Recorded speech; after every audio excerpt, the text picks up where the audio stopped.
A gente tem visto muita denúncia envolvendo político. A todo instante aparece um sendo denunciado, né? A gente tá cansado. Abre o jornal, denúncia de político, denúncia contra político. Não. E sempre que surge uma denúncia contra político, o que eles fazem? Eles fazem duas coisas, adotam duas reações mais comuns. A primeira, negar. Negar. Negam com força, negam de forma enfática, eles ficam irritados, com veemência. Durante a Lava Jato, passaram a negar veementemente. Eles escreviam isso nas notas à imprensa. Nego veementemente. Eram tantas as denúncias que negar virou algo banal. Então foi preciso começar a negar veementemente. Quem não negasse veementemente, praticamente estava admitindo a culpa. Só que tem um problema. Todo mundo nega. Tanto aquele que vira alvo de uma denúncia verdadeira, quanto aquele que vira alvo de uma denúncia falsa. Todos os empresários denunciados na Lava Jato negaram as denúncias. Todos os lobistas da Lava Jato negaram as denúncias. Todos os políticos da Lava Jato negaram as denúncias. Aí, na sequência, muitos deles que negaram veementemente, eles vieram a público para denunciar veementemente. Eles fechavam acordo de colaboração e eles se comportavam como se eles não tivessem mentido. Vamos jogar o jogo, né, negaram. gente? Vamos jogar o jogo. Então, eles fingiam que eles não tinham mentido quando eles negaram veementemente. Só que eles mentiram. Agora, como os culpados negam e como os inocentes também negam, porque afinal não cometeram nada de errado, a negativa não leva a gente para lugar nenhum. Negar é o tipo de reação que não dá para a gente condições de avaliar se a denúncia é verdadeira ou se a denúncia é falsa. Ela tem pouca serventia, né? A segunda reação, a primeira é negar, é voltar as baterias contra quem denuncia. É questionar a honradez do denunciante, a motivação do denunciante, o momento em que ele escolheu fazer a denúncia, o que ele quer com a denúncia, por que só agora? Por que não denunciou antes? Quem é ele para denunciar? É um invejoso? É um traidor? Aí vai, né? O fato é que a denúncia, ela raramente é feita porque alguém quer um mundo melhor, né? Vamos combinar? Ninguém denuncia porque quer combater a fome. Até tem, mas vamos combinar. Nesse mundo que eu tô falando da política, não. Não é porque quer combater o aquecimento global, né? Já pensou o político, aquele vigarista é pego e fala, eu vim denunciar porque eu quero combater o aquecimento global. Eles internam o cara, o futuro, né? Dos ursos panda, né? Dos ursos panda, nada disso. Não quer salvar a arinha azul. Não tem nobreza, não tem coragem. Em geral, o que tem é medo. Eventualmente, o sujeito é um bandido jurado de morte por um rival e resolve procurar a polícia para denunciar. Ele tá morrendo de medo, né? Ou então é vontade de ferrar o outro mesmo. Quer ferrar. Pega o caso do Roberto Jefferson. Ele foi pego com a mão no pote de mel, porque era doce até o momento que ele foi pego. Daí ficou amargo, mas era doce. E aí um apaniguado dele que trabalhava nos Correios foi gravado recebendo propina. Ele tinha um monte de cargo no governo do PT. Era uma delícia, ele se esbaldava, né? Aí o Roberto Jefferson viu que a casa dele caiu, que o potinho de mel dele virou um remédio amargo, né? Desses que você dá para a criança para ela acalmar. E o Roberto Jefferson resolveu dar uma entrevista denunciando o mensalão. Olha que fofo. Por quê? Porque ele resolveu elevar o padrão moral do Brasil? Vamos educar os mais novos ensinando que roubar é feio? Não. Medo, raiva, vingança.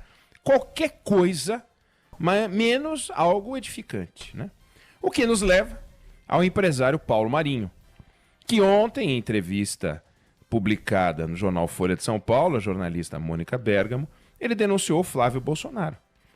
E ele disse que o Flávio Bolsonaro recebeu a informação de um delegado da Polícia Federal sobre uma investigação na Assembleia Legislativa do Rio de Janeiro que pegaria o assessor do Flávio Bolsonaro, o famoso, o incrível, o já repetido, conhecido Queiroz. Né? Quem é que contou isso pro Paulo Marinho? Ele disse que foi o Flávio. Inclusive indicou uma testemunha que ouviu o mesmo que ele, um advogado. Até botou advogado no enrosco do caramba, né? Falou, tem um fulano que ouviu isso, mas o cara tá em casa, né? Tava em casa, recluso, isso é o nome dele no jornal. Bom, o senador Flávio Bolsonaro adotou a tática. Primeiro, negou. Disse que não ficou sabendo antes nem coisa nenhuma de uma investigação na Assembleia Legislativa. E acusou o Marinho, que é a segunda estratégia, ex-aliado do presidente Bolsonaro, de não ter, de se deixar tomar pela ambição, né, de querer a sua vaga no Senado. O Paulo Marinho é suplente do Flávio Bolsonaro. Para o ouvinte lembrar, o suplente de um deputado também foi eleito, também é eleito. E quando o deputado cai, escolhe-se o suplente entre aqueles que foram mais eleitos, né, mais bem votados. Já o suplente de um senador não recebe um voto. É um camarada que põe lá o nome na chapa, como vice-presidente. Mourão, né? Põe lá o nome. Paulo Marinho, é suplente do Flávio Bolsonaro. Se amanhã o Flávio Bolsonaro vira ministro, embaixador, se em vez de indicar o Eduardo Bolsonaro para a embaixada do filé mignon de Washington, indica o Flávio Bolsonaro, o Paulo Marinho vira senador. Automaticamente, né? Então, ele estava dizendo que o desespero de Paulo Marinho, ele falou, causa um pouco de pena. Preferiu virar as costas a quem lhes estendeu a mão, trocou a família Bolsonaro por Dória, por Witzel, parece ter se tomado pela ambição. É fácil entender esse tipo de ataque ao lembrar que ele tem interesse em me prejudicar, já que seria meu substituto no Senado. Foi o que o Flávio Bolsonaro escreveu em nota. De forma que o Flávio Bolsonaro fez o que se esperava, negou e tentou desqualificar. Chegou a perguntar por que agora, né? Bom, alguém acredita que o Paulo Marinho denunciou o Flávio Bolsonaro por algum gesto heróico, como até sugeriu o Sérgio Moro num tweet ridículo feito ontem à noite para apoiar o Paulo Marinho? Acredita quem quiser. Eu prefiro acreditar no que faz mais sentido. Que o Paulo Marinho quer sim prejudicar o Bolsonaro, os bolsonaros, que ele tem interesse político envolvido, já que quer ser candidato a prefeito pelo PSDB, que é ligado ao Dória. É uma suposição que faz sentido. Tem gente que não acredita nisso. Não vejo nenhuma vontade dele de melhorar o ambiente político. Do contrário, ele não teria se mexido como se mexeu na ocasião que os fatos aconteceram para arrumar um advogado, para tentar ajudar o Flávio, tentar ajudar o Queiroz. Encontraram um advogado, o advogado falou que seria caro, vamos arrumar um outro que é mais barato, ele ajudou, fez reunião, etc. Participou de tudo. Mas a pergunta que eu quero deixar aqui não é isso, não é essa. É o seguinte: denunciar agora só faz sentido quando a denúncia é apresentada pela Madre Teresa de Calcutá? Que denúncia pode fazer a Santa Dulce, São Francisco de Assis, São Paulo? Né? Quem tem condições de fazer uma denúncia? Quem esteve envolvido numa trama. Quem esteve envolvido numa maracutaia. Quem resolveu trair. Ou até estava envolvido numa trama e não sabia que era uma maracutaia. Né? Resolveu sair ou não resolveu sair, resolveu contar o que ouviu ou o que viu, né?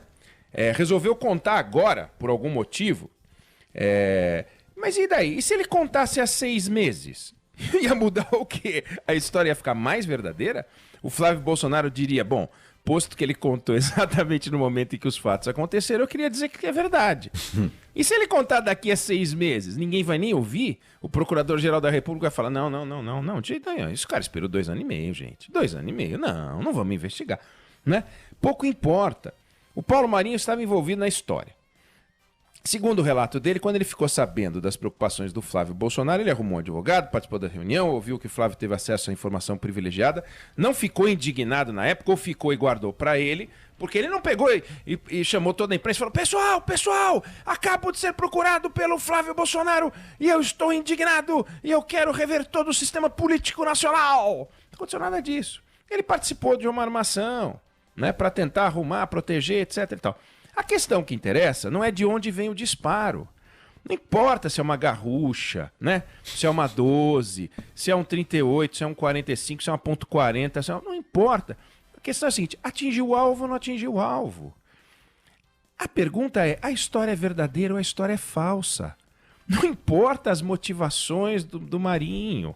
Não importa. Se você toma um tapa na cara, não importa qual é a motivação, você tomou um tapa na cara, ardeu, bicho, sabe? A questão é verdade ou é mentira? A qualidade das histórias não pode depender da qualidade do denunciante. Do contrário, a gente nunca teria investigação. Nunca teria Lava Jato. Sim, porque todos os quadrilheiros da Lava Jato contaram a sua história. Vem cá. É gente que se locupletou, encheu o bolso de dinheiro para falar uma parte do corpo um pouco mais publicável. Aí depois de fazer isso, celebra um acordo com a Justiça e com a Polícia Federal. Ou, né? Às vezes com a Justiça, às vezes com a Polícia Federal. Aí se a gente deu ouvido para delator que tinha um ganho inquestionável com a denúncia, o delator, quando delatava, ele obtinha vantagens. O cara ia ser condenado a 12 anos e ia para casa. Tá lá, como chama aquele louco da Transpetro lá? O sujeito tá em casa, ele tá em quarentena há anos, né? O Sérgio Machado. Sérgio Machado. Na sua casa grande, bacana, gostosa, e você está em cana, que nem o Gedel, né? Ele não foi em cana, ele fez acordo. Se a gente presta atenção ao que dizem figuras como o Sérgio Machado, né? Por que a gente não vai dar ouvidos ao que diz o Paulo Marinho? Que, a rigor, o que ele tem a ganhar com essa denúncia? Ele é candidato a prefeito do Rio de Janeiro. Quer dizer que o prefeito do Rio de Janeiro vai ganhar voto. O candidato vai ganhar voto porque denunciou o Flávio Bolsonaro. Votem em Paulo Marinho. Paulo Marinho, o que denunciou Flávio Bolsonaro. Que coisa ridícula. Isso é problema do eleitor do Rio de Janeiro. O eleitor do Rio de Janeiro que diga, não vou votar num cara que está tentando, está traindo os Bolsonaros. Isso é problema do eleitor do Rio de Janeiro. Bota ele para correr. Quer dizer, mas ele tem um ganho. O que ele ganhou? Ganhou R$100? Ele apostou com alguém, você vai ver que eu vou ferrar o Flávio Bolsonaro. Aí outro disse, duvido, R$100. R$100. Aí ele foi lá, ferrou, falou, você está me devendo R$100. Então ele ganhou R$100, é isso? O Paulo Marinho, as motivações dele não vêm ao caso. Vem ao caso saber se é verdade ou não.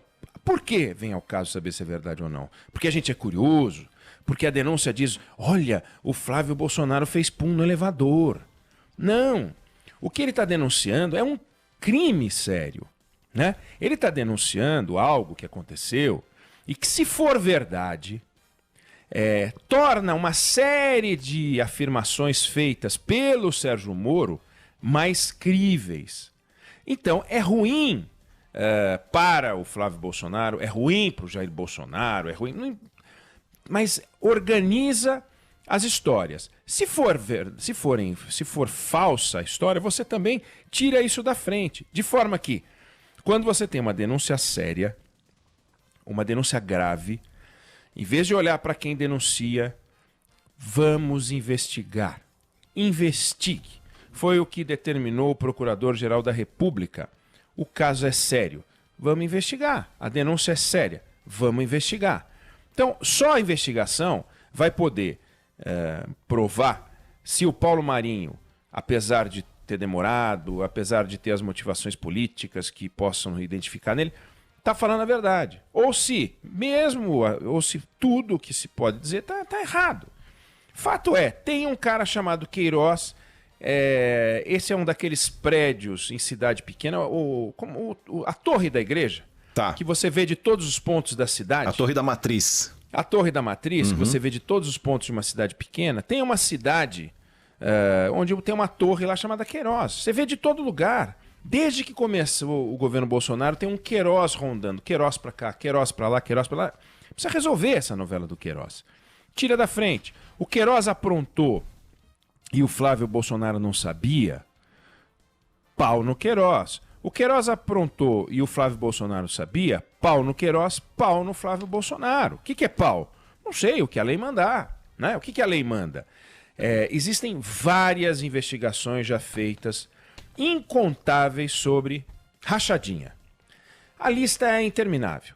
Câmaras de vereadores, assembleias legislativas, Câmara dos Deputados em Brasília, e sempre era a mesma coisa. Então, em 99,999% dos casos, eu só não estou falando 100% porque tem o gabinete do Flávio Bolsonaro que a gente não sabe o que aconteceu, os funcionários do gabinete davam dinheiro para alguém da confiança do deputado, quando não, e do vereador, quando não do próprio, para que ele tivesse um caixa 2.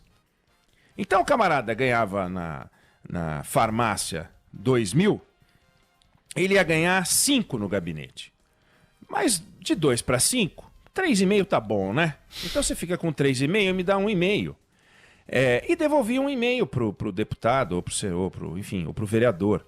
E assim o vereador ou o deputado fazia um caixa poupudo, bastante razoável, quando não um dinheiro que passava de 50% do estoque de dinheiro ali, e usava para comprar gente, para pegar gente fora da praça, aqueles cabos eleitorais informais que ficam na volta. Essa é a suspeita que foi investigada em vários lugares e se confirmou. Teve vereador condenado em várias cidades do Brasil, teve vereador que foi preso, acusado chegou a ser sentenciado a 6 anos de detenção. Aí acabou indo para o regime semiaberto. Há uma discussão sobre se é improbidade administrativa ou se é um crime de concussão. Há uma discussão sobre qual é a natureza deste crime. Agora, não é só uma questão ética. Existe lei proibindo isso. Então, tem que investigar. O Paulo Marinho denunciou, tem que investigar. Paulo Marinho tem motivação política? Dane-se. Paulo Marinho não gosta dos Bolsonaro porque não abriram as portas para ele, porque ele não virou ministro, não virou chanceler, não virou embaixador, não virou... Dane-se. Isso não é problema. Isso é problema deles, eles que se entendam. O contribuinte brasileiro quer saber, o cidadão brasileiro quer saber, o eleitor brasileiro quer saber o seguinte: Flávio Bolsonaro é inocente ou é culpado?